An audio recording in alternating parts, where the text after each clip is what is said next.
Good evening. Thank you very much. I speak to you today as a lifelong supporter and true friend of Israel.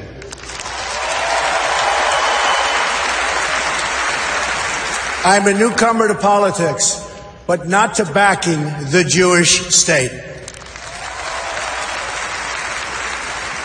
In 2001, weeks after the attacks on New York City and on Washington, and frankly, the attacks on all of us, attacks that they were perpetrated by the Islamic fundamentalists, Mayor Rudy Giuliani visited Israel to show solidarity with terror victims.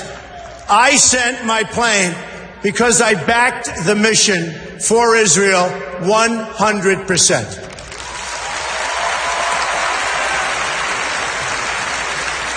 In spring of 2004, at the height of the violence in the Gaza Strip, I was the Grand Marshal of the 40th Salute to Israel Parade, the largest single gathering in support of the Jewish state.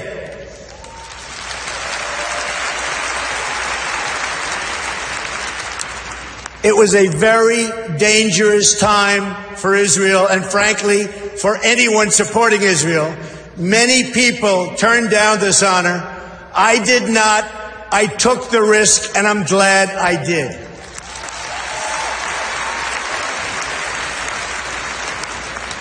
But I didn't come here tonight to pander to you about Israel. That's what politicians do. All talk, no action, believe me. I came here to speak to you about where I stand on the future of American relations with our strategic ally, our unbreakable friendship, and our cultural brother, the only democracy in the Middle East, the State of Israel.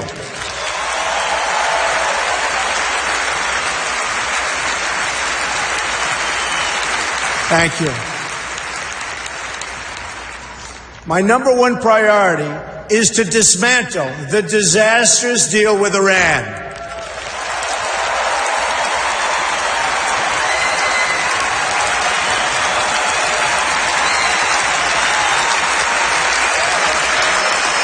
Thank you. Thank you. I have been in business a long time. I know deal making. And let me tell you, this deal is catastrophic for America, for Israel, and for the whole of the Middle East. The problem here is fundamental. We've rewarded the world's leading state sponsor of terror with $150 billion, and we received absolutely nothing in return.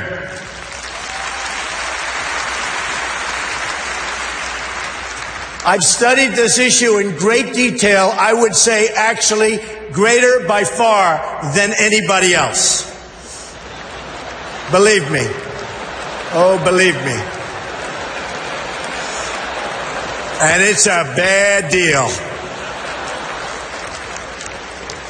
The biggest concern with the deal is not necessarily that Iran is going to violate it, because already, as you know, it has. The bigger problem is that they can keep the terms and still get the bomb by simply running out the clock. And of course, they'll keep the billions and billions of dollars that we so stupidly and foolishly gave them.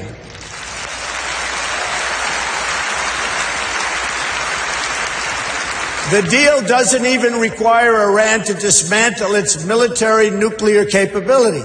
Yes, it places limits on its military nuclear program for only a certain number of years.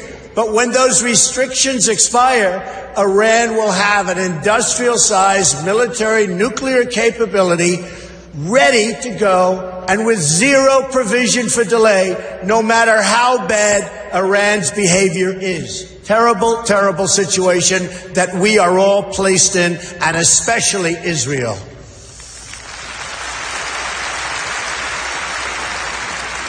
When I'm president, I will adopt a strategy that focuses on three things when it comes to Iran. First, We will stand up to Iran's aggressive push to destabilize and dominate the region.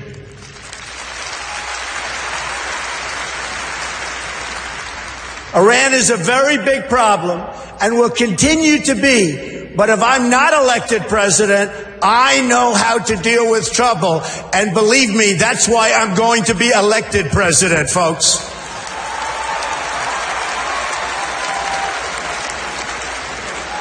And we are leading in every poll. Remember that, please.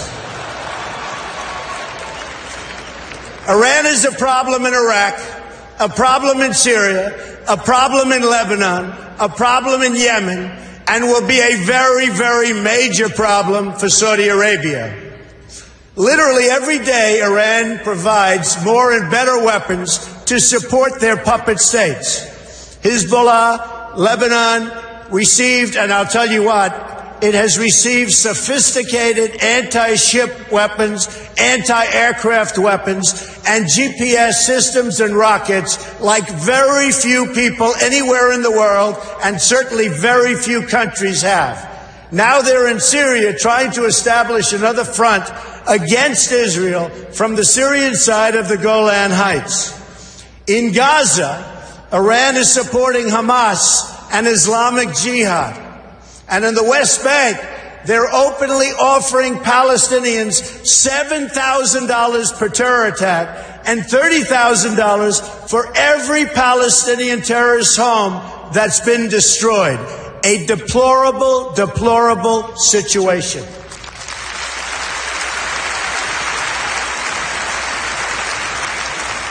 Iran is financing military forces throughout the Middle East, and it's absolutely incredible that we handed them over $150 billion to do even more toward the many horrible acts of terror.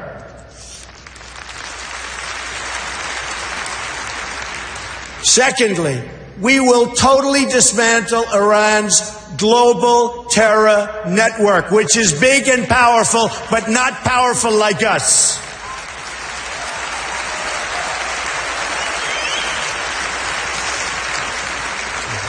Iran has seeded terror groups all over the world. During the last 5 years, Iran has perpetuated terror attacks in 25 different countries on 5 continents. They've got terror cells everywhere, including in the Western Hemisphere, very close to home. Iran is the biggest sponsor of terrorism around the world, and we will work to dismantle that reach. Believe me, believe me.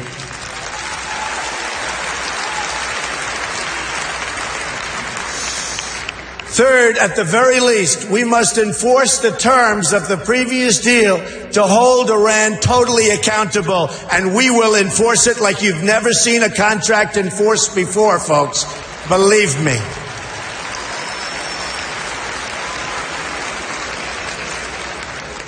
Iran has already, since the deal is in place, test-fired ballistic missiles 3 times. Those ballistic missiles, with a range of 1,250 miles, were designed to intimidate not only Israel, which is only 600 miles away, but also intended to frighten Europe and someday maybe hit even the United States. And we're not going to let that happen. We're not letting it happen, and we're not letting it happen to Israel, believe me.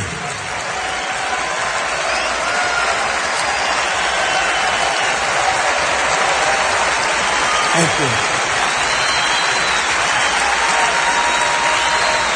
Thank you.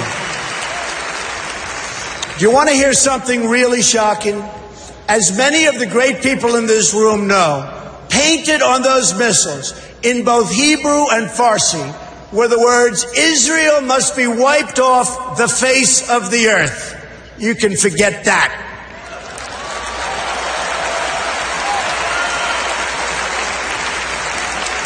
What kind of demented minds write that in Hebrew? And here's another. You talk about twisted. Here's another twisted part. Testing these missiles does not even violate the horrible deal that we've made. The deal is silent on test missiles. But those tests do violate the United Nations Security Council resolutions. The problem is no one has done anything about it. We will, I promise we will.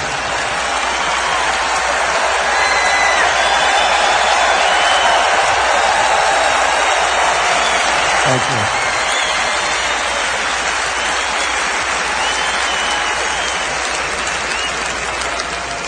you. Which brings me to my next point, the utter weakness and incompetence of the United Nations.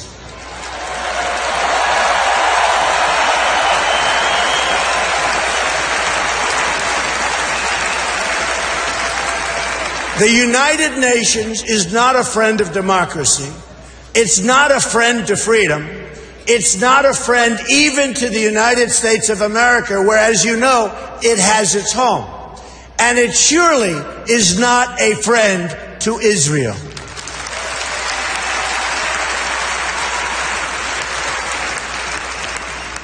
With President Obama in his final year, yay.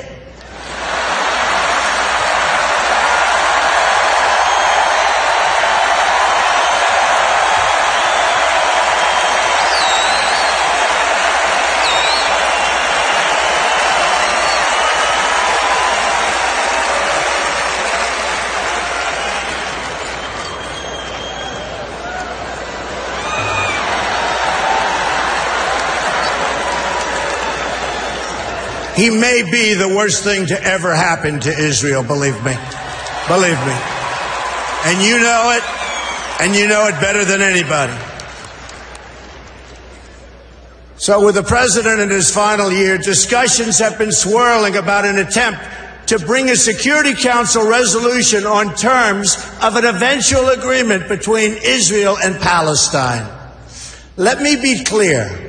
An agreement imposed by the United Nations would be a total and complete disaster.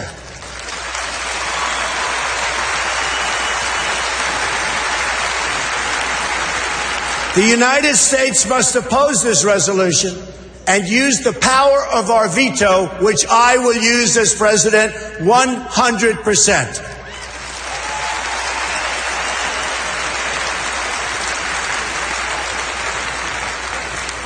When people ask why, it's because that's not how you make a deal. Deals are made when parties come together. They come to a table and they negotiate. Each side must give up something. It's values. I mean, we have to do something where there's value in exchange for something that it requires. That's what a deal is. A deal is really something that when we impose it on Israel and Palestine, we bring together a group of people that come up with something that's not going to happen with the United Nations. It will only further, very importantly, it will only further delegitimize Israel. It will be a catastrophe and a disaster for Israel. It's not going to happen, folks.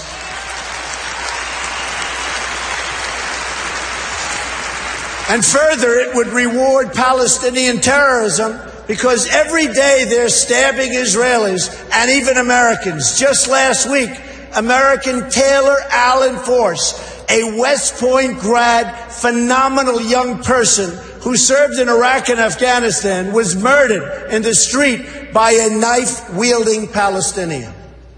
You don't reward behavior like that. You cannot do it.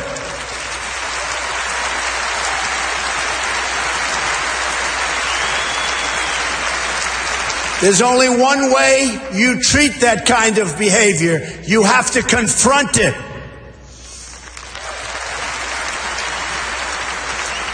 So it's not up to the United Nations to really go with a solution.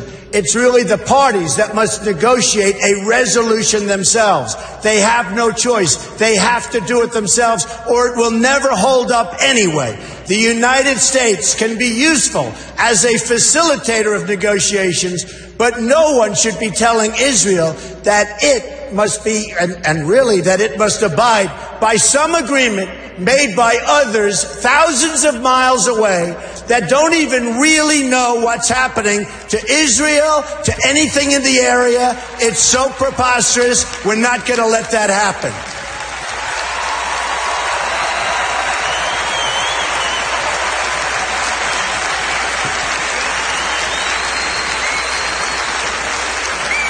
When I'm president, believe me, I will veto any attempt by the UN to impose its will on the Jewish state.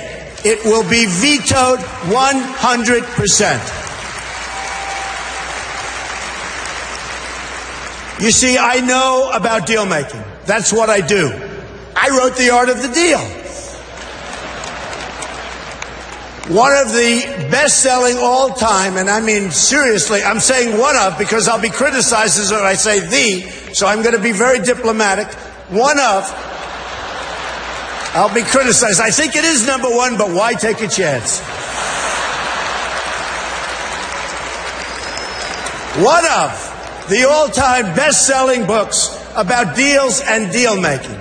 To make a great deal, you need two willing participants. We know Israel is willing to deal. Israel has been trying. That's right. Israel has been trying to sit down at the negotiating table without preconditions for years. You had Camp David in 2000, where Prime Minister Barak made an incredible offer, maybe even too generous. Arafat rejected it. In 2008, Prime Minister Olmert made an equally generous offer. The Palestinian Authority rejected it also. Then John Kerry tried to come up with a framework, and Abbas didn't even respond, not even to the Secretary of State of the United States of America. They didn't even respond. When I become president, the days of treating Israel like a second-class citizen will end on day one.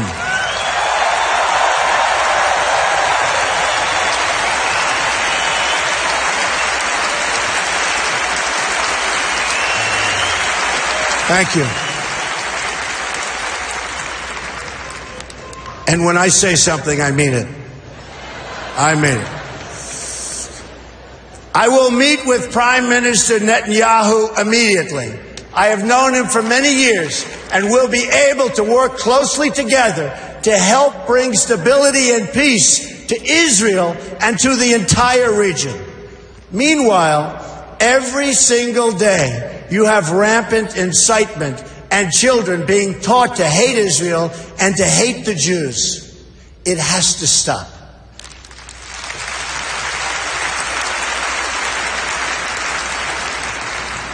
When you live in a society where the firefighters are the heroes, little kids want to be firefighters. When you live in a society where athletes and movie stars are the heroes, little kids want to be athletes and movie stars. In Palestinian society, the heroes are those who murder Jews. We can't let this continue. We can't let this happen any longer.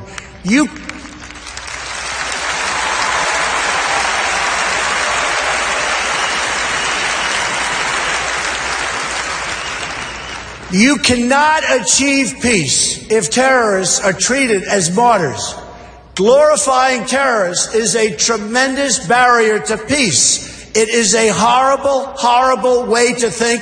It's a barrier that can't be broken. That will end, and it'll end soon, believe me.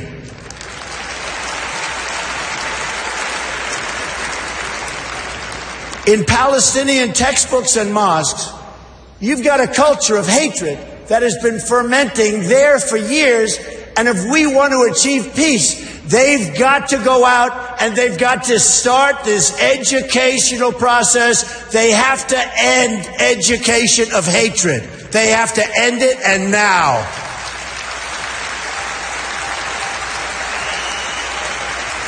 There is no moral equivalency. Israel does not name public squares after terrorists. Israel does not pay its children to stab random Palestinians. You see, what President Obama gets wrong about deal-making is that he constantly applies pressure to our friends and rewards our enemies.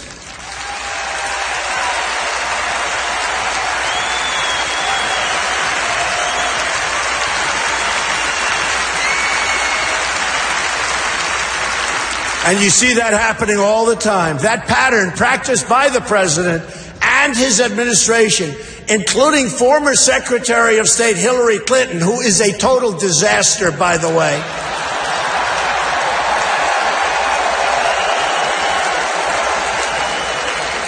She and President Obama have treated Israel very, very badly.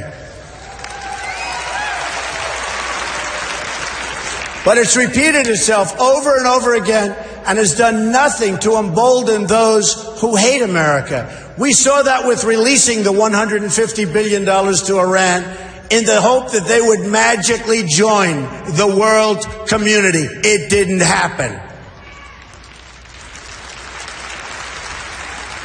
President Obama thinks that applying pressure to Israel will force the issue, but it's precisely the opposite that happens. Already, half of the population of Palestine has been taken over by the Palestinian ISIS and Hamas, and the other half refuses to confront the first half, so it's a very difficult situation that's never going to get solved unless you have great leadership right here in the United States. We'll get it solved one way or the other. We will get it solved.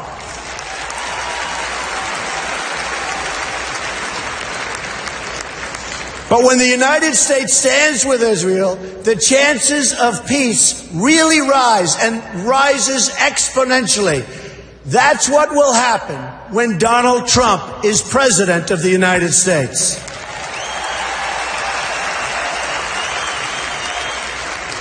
We will move the American embassy to the eternal capital of the Jewish people, Jerusalem.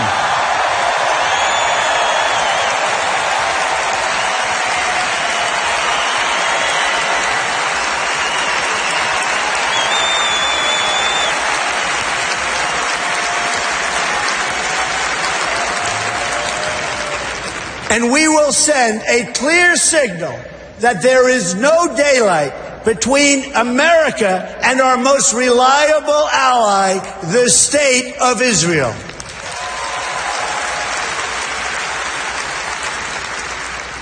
The Palestinians must come to the table knowing that the bond between the United States and Israel is absolutely, totally unbreakable.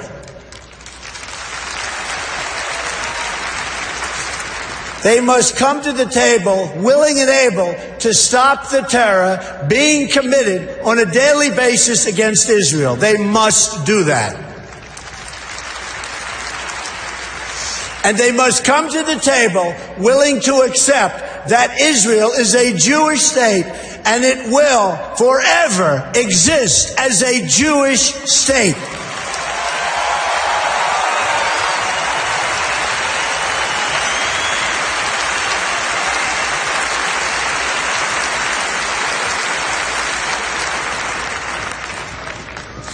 I love the people in this room. I love Israel. I love Israel. I've been with Israel so long in terms of I've received some of my greatest honors from Israel. My father before me, incredible. My daughter Ivanka is about to have a beautiful Jewish baby.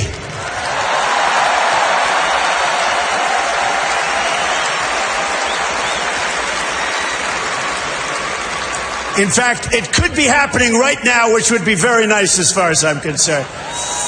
So I want to thank you very much. This has been a truly great honor. Thank you, everybody. Thank you. Thank you very much.